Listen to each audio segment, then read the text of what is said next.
Bam!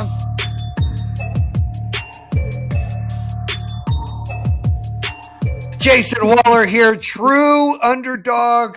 Hey, we've got John LeBlanc. It's right before Halloween. It's Devil's Night. It's pre-election. It's Friday night before the Super Tuesday where we're going to find out who the existing president is going to still be or a new president will be. Who do you got, John? I pray for America. That's all I got. That's it, baby. That's all we're doing. We're not gonna share who we voted for, and we both know that no matter who wins, the next morning everybody will be okay, and America will start rebuilding. So we're good. So we've got some good tips, underbites out there. Stop overthinking. Start problem solving, baby. I love that. Where do you want to start, John? Start with the overthinking part. You don't overthink anything. It's not true, dude. In my personal life, like dude, at home, I overthink everything. I know. When it comes to work, I try not to. I try to make quick, decisive decisions because, you know, a lot of people don't know this, and my daughter does this now. But in my early 20s, like I was on my own since I was 17, but call it from like 17 to like 23, I would call my dad almost every day. Hey, what do you think I should do about this? And hey, what do you think I should do about that? And, you know, what do I do about, you know, this is going on at work. And I used to do that a lot. And I remember my wife called me out like, dude, you understand, like you need to make the decision. And I'm like, oh, you're right. And so my daughter, my 22-year-old Hannah, she calls Liz for everything. Like, Mom, what should I do this? What about this? She can't make a decision without her.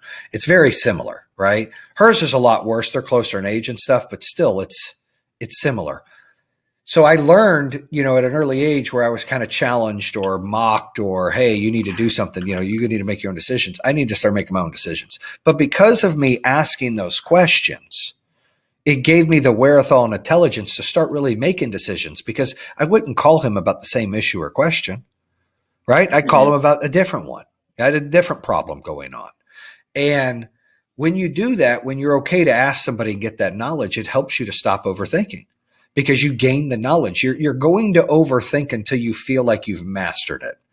And there are things that you might not see that I have to overthink, like, what are we going to do about this brand, you know, branding thing, or what are we going to do about what market we're going to do? I'll think, but when it comes to make a decision, because I feel like in business, I've made so many decisions with 3 companies over time that I feel like I have the experience to make a decision fast. And I don't want to be stuck in the mud. I don't want to be indecisive. I don't want to be the yo-yo, I'm going to do it. I'm not going to do it. And then make a decision and regret it. Cause that's like the worst thing ever.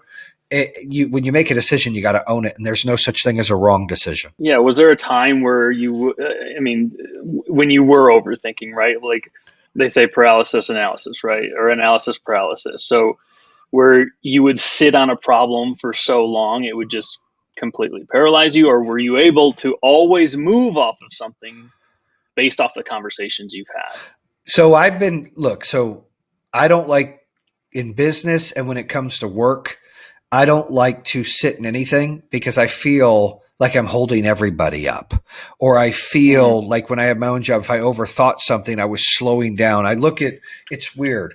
I look at a work day or a job or a career as I have this many hours to make as many decisions as I can to move things forward. Whether I'm a sales rep, whether I'm an installer, whether I work in a bank, whether I work in security, whether I'm a CEO, whatever it is, I have this many hours to make as many good decisions as I can.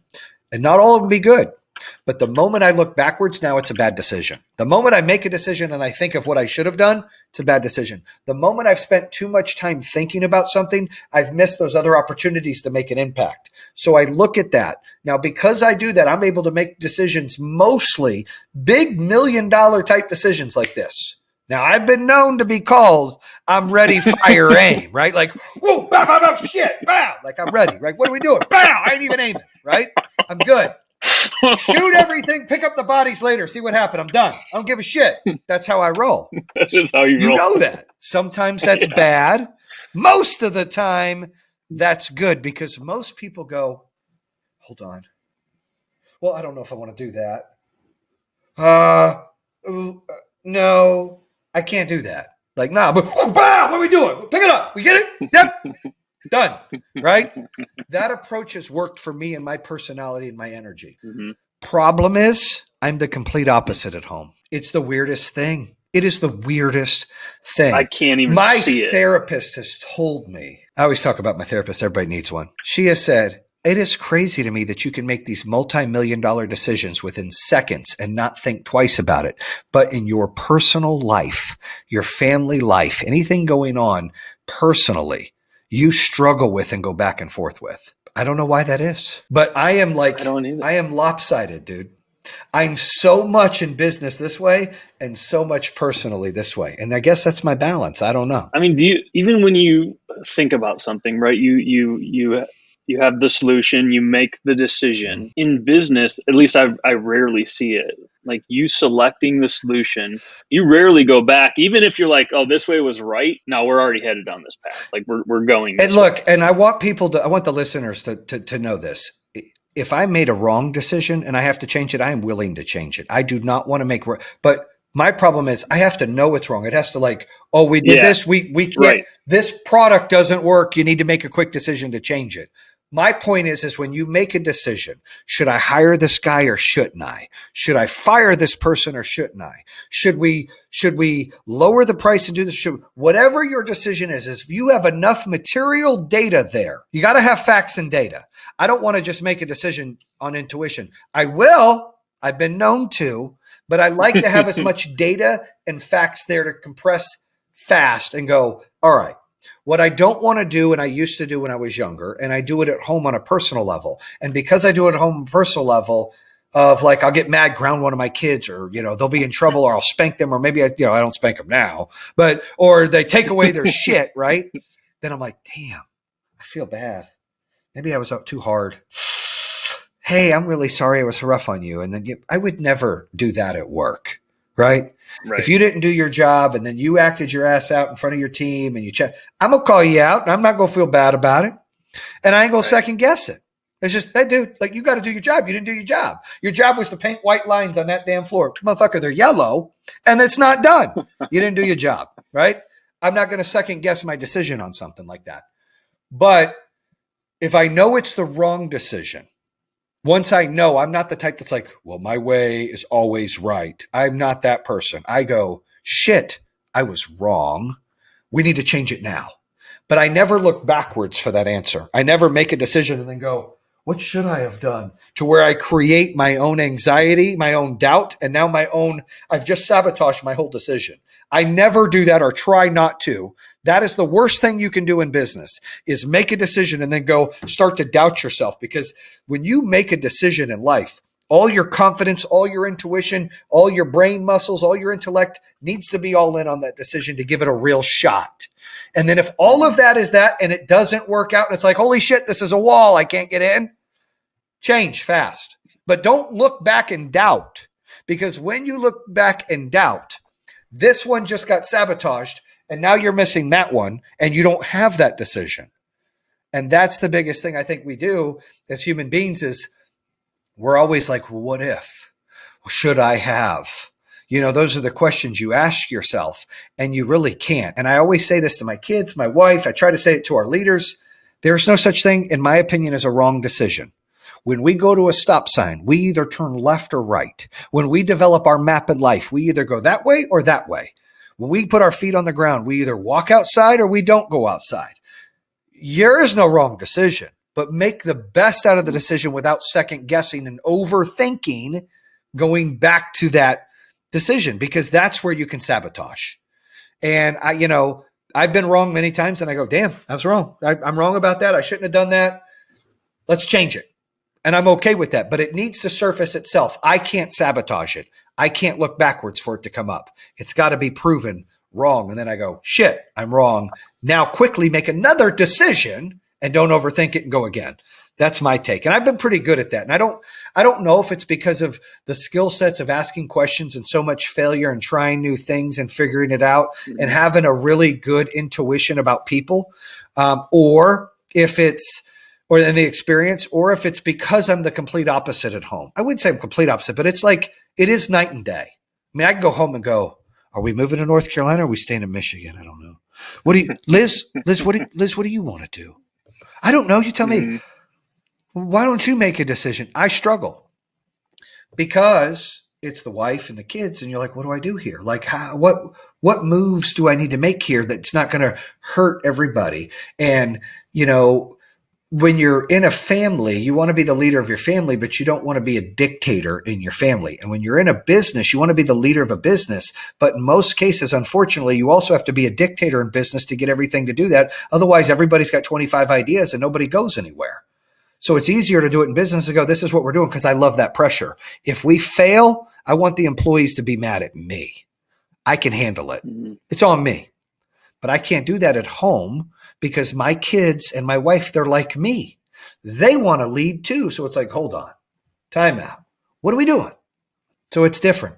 Understand. We have, I think on the University of Michigan study, right? 73% of adults between 25 and 35 overthink. Now, you have an abundance of employees probably around that age, right? Within your company. You find this tendency within, whether it's leaders, frontline employees, whatever it might be. Do you feel that? And maybe how do you encourage those folks to decide to stop dwelling on a problem and problem solve? And you're right, we have almost 1,600 employees and most are probably within that age. If you take the day that you have to work and you maximize those hours and you go, I can't be stuck in the mud, because when you're stopped and you're overthinking, you're getting nowhere. You're accomplishing zero.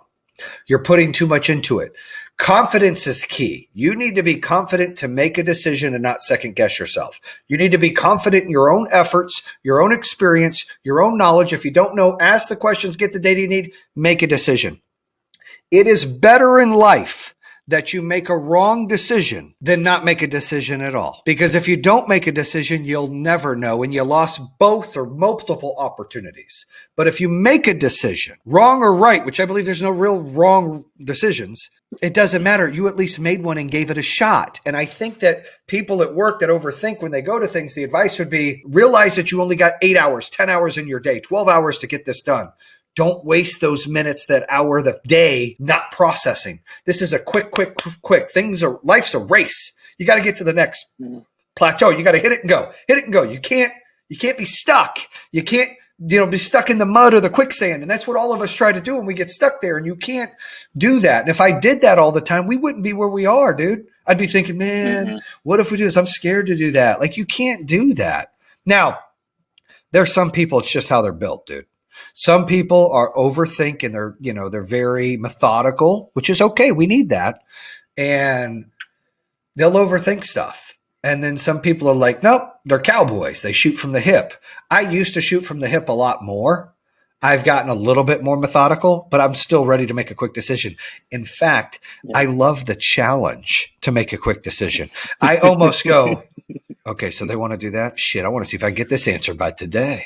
I don't want to think too much about it, because once I start to think about it, I feel like it opens up so many other doors of doubt and questioning. And if we keep everything simple and stupid and just, what is this? Got it. Make a decision. It's easier. The moment I start opening my brain to all of that, now I took a one door thing to, looks like an octopus with like 10 doors. You don't want that problem. Yeah, and rightfully so. I mean, there's a stat right here in front of me. So those who overthink develop major depression. Now, anxiety can be a sidecar to that too, right? Yeah. And that might be from your home life, right? You've talked about your anxiety, some of your depression before too, right? So like doing that at home has led you to experience those types of things, and you said it yourself, right? When you're stuck on a problem, it creates this anxiety. And I hold this one thing above my head that a friend told me a while ago, right? It's replace anxiety with action. And as long as you're moving, like you can put that stuff behind you. Now, I have this question. Hold on, before this question, one thing I heard from my CEO coach too is he's always like, hey, are you, how are things going? What are you doing? I'm like, I'm trying to make it work. I'm trying to, be better. I'm trying to do this. And he goes, dude, trying is failing, dude. You don't try anything, you do it. And it reminds me of overthinking and making decisions. Either you're doing it or you're not. The data's not changing. What the hell are you thinking about? Look at it and make your decision. It's not going to change. Make the damn decision and quit sitting there and quit doubting yourself, and never look backwards at what you didn't decide, because the moment you do that, you lost on both. That's how I feel. Go ahead. Understand. What about costly decisions? I know you like $1 million decisions. I've had some costly right? decisions, big time. Like, doesn't that weigh on you a little bit? Like, if I would have only done this, like we would have saved millions and millions. That question you just asked, I never ask myself. I never That's go, crazy. Man, if I would have only done that. You know what that's called? That's called not having great confidence. That's doubting yourself. That's insecurity. I'm not that guy. I'm not going to go, if I'd only done that. What if I would have done this? Man, I should have done that. I don't do that. I fucked up. I made the wrong decision. Let's move on. Oh, well, I hire someone. I overpay them. I bring them on. They're crushing it for a month and then 2 months. And it turns out they're worthless and we wasted money. And I got egg on my face. All right, let's move on. That's my bad. Let's move on. The moment I sit in that shit, it starts to pull away from me. It starts to take everything I've built up with confidence and knowledge and endurance to build a business and be a motivator and an entrepreneur and everything I can do. It deteriorates that. It hurts it because I'm like, what if I would have done that? I never sit there and do that. I used to as a young man. I can't do that now because then I can't go forwards.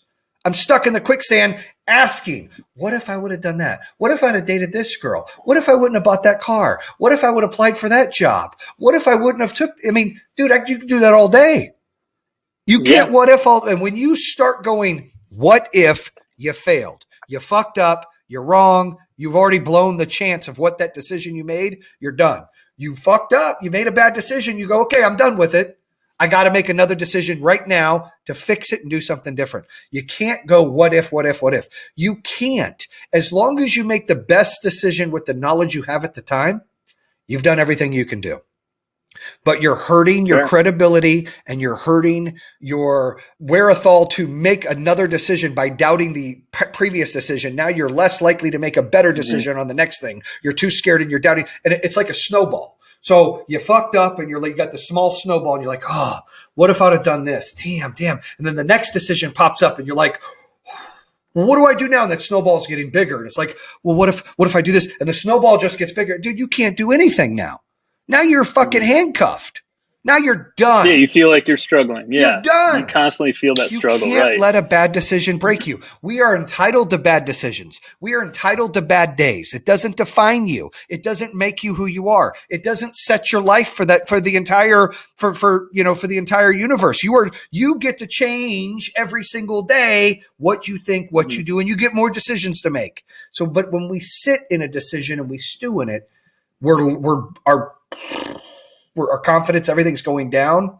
We're done, dude. That's how I feel. I try to stay out of that shit. That's a good point. Just keep moving, right? Like you don't want to sit there. You don't want to bathe in anxiety and depression. Move on. And the second part of this podcast, we're going to talk about start problem solving. That's the issue. You make a bad decision. How do I fix this decision? I'm not doubting myself. I'm not going, what if I would have done that one? Fuck that. I can't go backwards. Our eyes are in the front of our head for a reason, right? We look forward. We're not looking backwards. It doesn't matter what happened with that person or that girl or that business or that sales rep or anything. None of that shit matters. What matters is what I can control in front of me. I can't change the past. I can change the future. That's the problem solving. What do I do in this situation? I opened a business. I hired the wrong contractors. Shit. Not, what if I'd have hired those other contractors? Wasting time, dude, and you don't have a lot of it. How about fire these contractors? Go, all right, problem solved. This fucker's fired. Let's find another contractor, right? That's what you do. Like you got to make a decision. You can't sit in it. When you make a decision or even problem solving a quote unquote bad decision, right? Like, is there a calmness to you so that, there's typically, you want to be in the right frame of mind when you're making some of these decisions. Maybe not, I don't know. But like when you have a large decision to make, athletes get in the zone, right? There's like there's a speed at which their brain operates.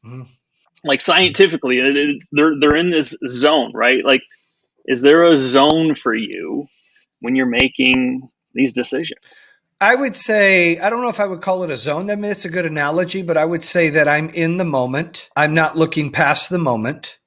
When I'm looking at the moment first, and then I try to look a few steps later of what that looks like. And so, but if I focus too much on outside of what's going on, now I'm starting to overthink again. So A couple bad decisions I've made along the way, even at Power Home Solar, is I've hired some bad sales managers, hired some that have done wrong things or stolen. I hired bad project managers that were stealing behind me. I had a bad license holder when we first went in business, and he opened a company behind my back and was competing with me, with the project manager. Like, you make bad decisions. It's not like I don't go, oh, what if I wouldn't have hired him and I hired the other guy? Every second I do that, I become weaker for the next decision, much weaker, and I can't make the right decision. And I'm doubting myself, so my confidence is lower, and I'm wasting time problem solving when I could go, this guy screwed me over. I was wrong. It's time to fire him and find a replacement now. And then I try never to second guess that. If that's what my gut says, if you go with your gut, most of the time it's the right decision. Weigh out the data and then go with your gut and your intuition. That's the best thing you can do. And as long as you try to make the right decision, you're fine. But I get in that zone of, all right, I'm in this moment. What's this going to impact right now? And how's this going to impact tomorrow? And how's it going to impact the next 6 months? That's what I usually ask myself on a business decision. I don't look past 6 months. If I look past 6 months, that's too far. I look at, how does this affect us today? How does this affect us tomorrow? How does this affect us in 6 months? And the first question I ask before any of that, how does this affect our brand? It's not about me. It's not about you. It's not about that person. It's about the brand, Power Home. You're running a company. You're building a business. You're a sales manager, whatever your position is in life.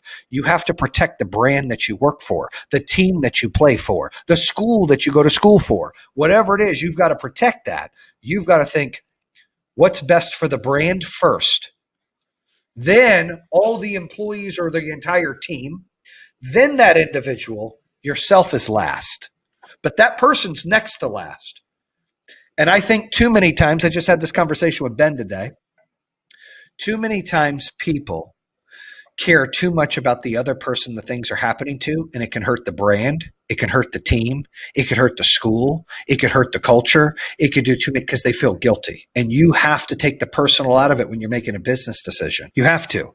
You have to go brand first, team or school, that person, then yourself. Because that person's usually only thinking of themselves. If there's a problem, you got to make a decision on. You can't, if you're the manager, if you're the owner, if you're the teacher, if you're the coach, you can't think of the one person. Everything's bigger than us. And as long as we think like that, it's easier for me to make a decision. There were times that I took things personally and I'm like, shit, why would they do this? What do I do? Ugh, I did all that, and then I got to a point where like, I can't be personal anymore. I can love everybody that wants to be in our company. I can support and want to do the best for them I can and work my ass off to make sure I get us all to the promised land as long as they're all in. But the moment that they're not all in, I mean, look, we can high five and rub elbows, dude, but you're not in my family. You're not on our team, dude. You're not Power Home. I don't know what to tell you. Like, high five and bounce. Like, we got shit to do. So that's how I feel. I'm able to separate the two. Like, this is it. And I think of brand first. You know how many times we've had to fire a top sales rep for the brand? A lot. Now, back in my earlier days in security, I'd be like, okay, John, I know you're a top rep. We had a podcast called Don't Be Held Hostage. That's similar to making us stop overthinking. When you're held hostage because someone who's the best sales rep on your company or in your sales team, or the best player on your basketball team or your baseball team or your football, whatever it is, and they're holding you hostage or they're making you overthink a decision to make on them, that's kind of tough. So you can't do that. You got to think of the overall thing. And in business, that's what I do. I try to think of the overall brand, how it impacts the brand today, tomorrow, 6 months, the players in that, the employees in that brand.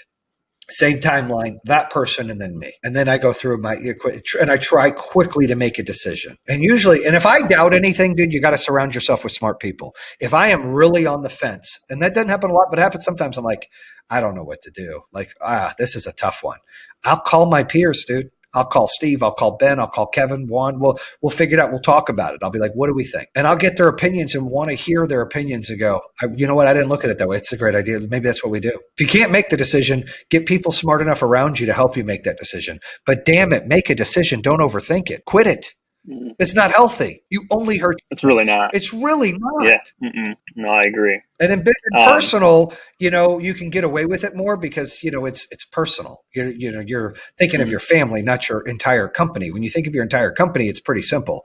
Well, Is this person making the company money? Do they have the company's best interest? No and no. Okay, bye. But for your family, you can't go, is this person helping our family out in their best interest? You can't tell your kid or your wife, bye. Like, it doesn't work that way. Yeah. So it is a little different at home.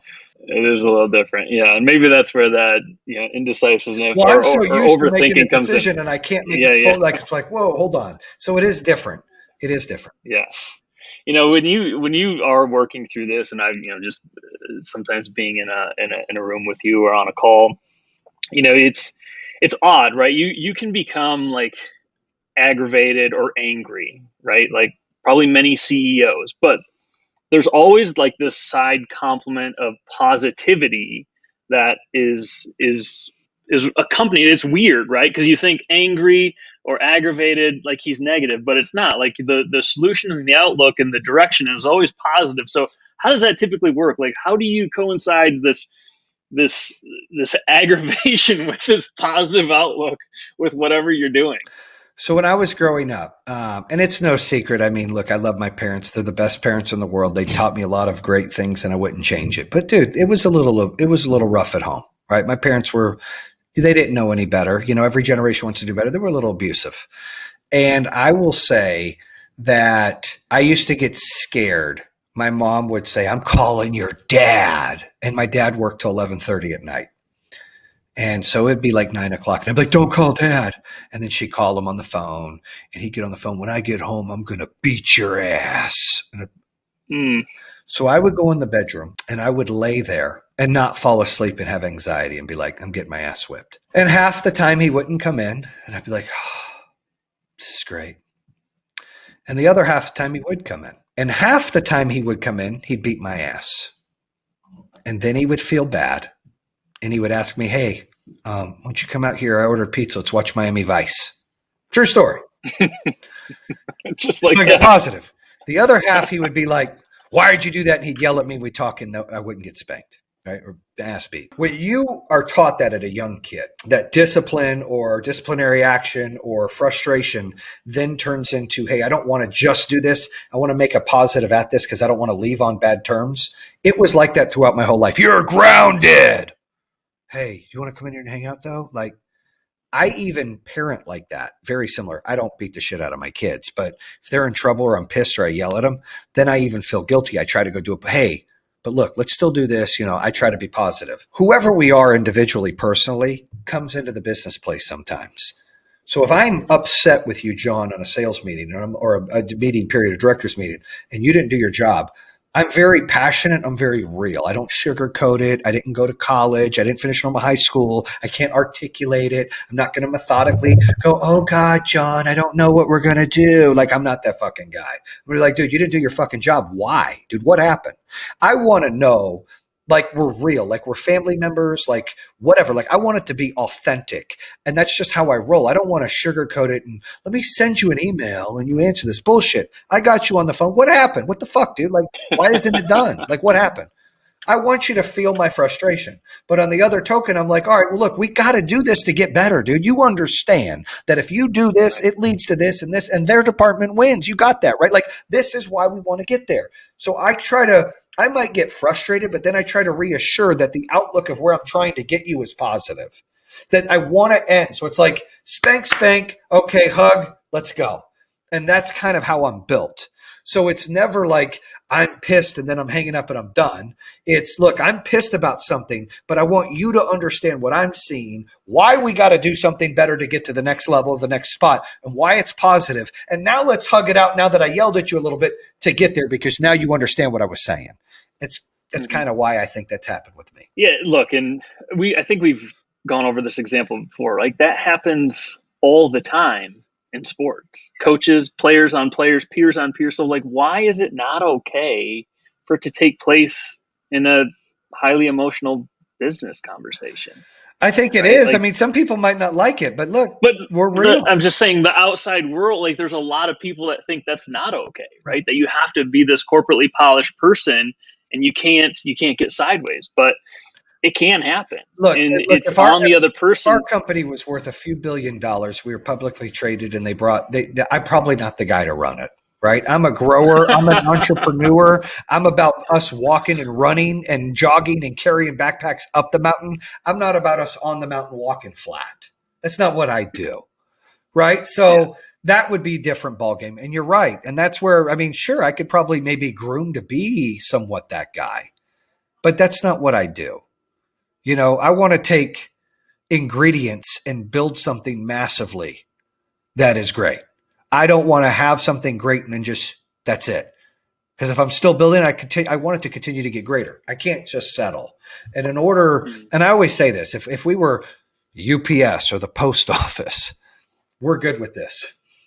We're good with this. Yeah. Hey, Ford, we're good with this, right? We're Power Home. We want to do this. We want to go up. We're a rocket ship. We want to grow, grow, grow, grow. Amazon wanted to grow, grow, grow, grow. That's why we have our 80-20 rule, right? We got to replace 20% of our staff every month. That's why we have these meetings and we're personal about it. We're passionate about it so people can feel and interact. I want them to think. They got to think on their own and be themselves, but I want them to understand what I'm thinking. And it's not about impressing me. It's about helping our brand. And I want them to be proactive and treat it like they own it because one day they're going to have ownership and stock options of this. I want it to be important and value to people, you know, and so for them to do that, I've got to keep it real. I can't be like, well, it's great that we've done these numbers and we're solid and we're going to float through the fourth quarter, guys. That's just not who we are. And that's not the culture that we've developed. And sure, we could get big enough and go public and do things. And that is absolutely. But we're still going to be like this. So even the stock market, the people over there in the stock market, in that world are going to be like, dude, what the hell's up with that company, man? They got 20% turnover every month, man. They're growing numbers. Their CEOs F-bombing people. What the fuck is going on? Right? That's why, because that's you got to keep it real, dude. I'm never gonna like the Bobby Knight of basketball, right? Yeah. The guy that threw the chairs on the sidelines. Yeah. Like there's a degree where you just probably shouldn't do it anymore. I haven't got that far. I haven't beat anybody up or smacked anybody or anything like that. I'm okay, not yet. But I try to keep my distance. We do a lot of Zoom calls, so everybody's safe. No, but look, I'm honest that I'm real, and I don't point like I treat everybody the same. It doesn't matter who you are. My old man works for us. He's dude, I'm tough on him. I chastise his ass. Joe's one of my best friends, really tough on him. Kevin's my partner and best friend. I am cat's ass on him. Like, dude, what are you doing? Like, I have my job, John, and I think all leaders' job is to elevate people. And look, the reason I surround myself with other people in different aspects is Ben's a good attaboy, pat on the butt, right? Kevin's a good, hey, I love you guys, and I'm smiling. Steve's a good, we're going to follow this. Juan's a good, it costs this. I'm a good, let's fucking go, right? Every leader's different. My leadership skills are this. If we're going to war, John, and we land on the island, I'm burning all our ships so we stay on the island until the job's done. Then we'll build new ships. Nobody's leaving. But everybody's different. Yeah. I got one final question. So you brought up the point at which, for a multi-million or multi-billion-dollar company, right? You're doing something else to have these ingredients and grow, and you're not going to stick around with a company that's just continuing to be great, right? If we got bought out today for billions and millions and billions of dollars, right? What are you getting into next? I'm staying at PowerHome. It's my choice, dude. I ain't going nowhere right now. I don't have to sell. I say no. No, I know, but we would be kind of here right at that point, right? I would have to select those partners. So the process would be this: if someone came in to buy the company and wanted to either take us public or take majority ownership, I would have to feel so comfortable with them and have an employment agreement with them and have shares in the company that they're keeping me around for a hot minute to continue to be the face and do what I'm doing. If that wasn't going to work, then I wouldn't even bring them on.